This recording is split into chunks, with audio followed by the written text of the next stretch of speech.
স্থাবর অস্থাবর সম্পত্তি, সন্তান সন্ততি, এগুলো প্রাপ্তির আকাঙ্ক্ষা, এগুলোর প্রতি আকর্ষণ মানুষের জনমভর। আমরা সবাই এগুলো চাই, ঠিক কিনা?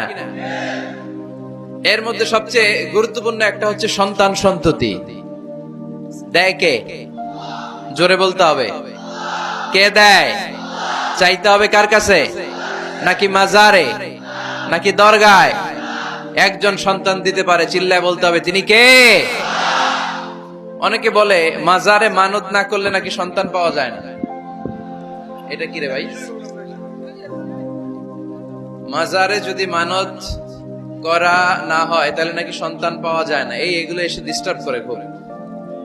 এটা খুলে ফেলেন, খুলে নিচে রাখেন, এদিকে রেখে দিন, এই পাশে থাক যতটুকু হয়, এদিকে দিয়ে দেন এই পাশে। তো এটা একটা ভুয়া কথা, তাই না? মাজারে আর একটু উপরে উঠাইতে হবে। মাজারে মানত না করলে সন্তান যদি না হইতো, বাচ্চা যদি না হয়, গরুর যে বাচ্চা হয়, গরু কোন মাজারে মানত করছে বলেন? মাজারের বিরুদ্ধে আমাদের অবস্থান নয়। মাজার হচ্ছে মাকানু জিয়ারা, যেখানে মানুষ জিয়ারত করে, ভিজিটিং প্লেস। আসলে শব্দটা হবে মাকবার, মানে কবর। কারো কবরে যাওয়া, জিয়ারত করা, এটা সুন্নাহ। কবর দেখলে আমরা সালাম দেই, ঠিক কিনা? এটা সুন্নাহ। তবে কবরে শুয়ে থাকা ব্যক্তির কাছে চাওয়া যায় না। চাওয়া যায়? ইদা সাআলতা ফাসআলিল্লাহ, যখন চাইবে কার কাছে চাইবে? ওয়া ইদা ইসতাআনতা ফাসতাইন বিল্লাহ, সাহায্যের হাত যদি পাতো কার কাছে পাতবো?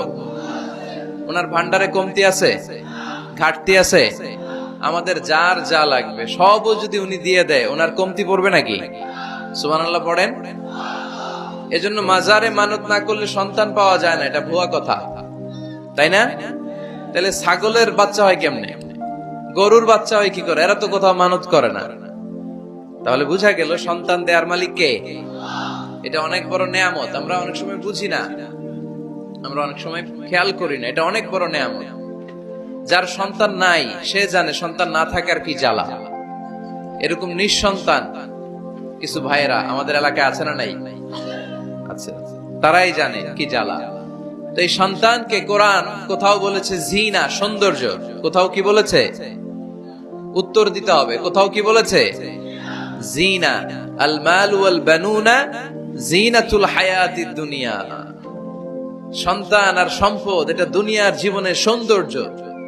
ছোট ছেলে মেয়েরা, সোনামণিরা না থাকলে পৃথিবীতে কোনো সৌন্দর্য থাকতো? স্বামী স্ত্রীর ভালোবাসা কয় বছর?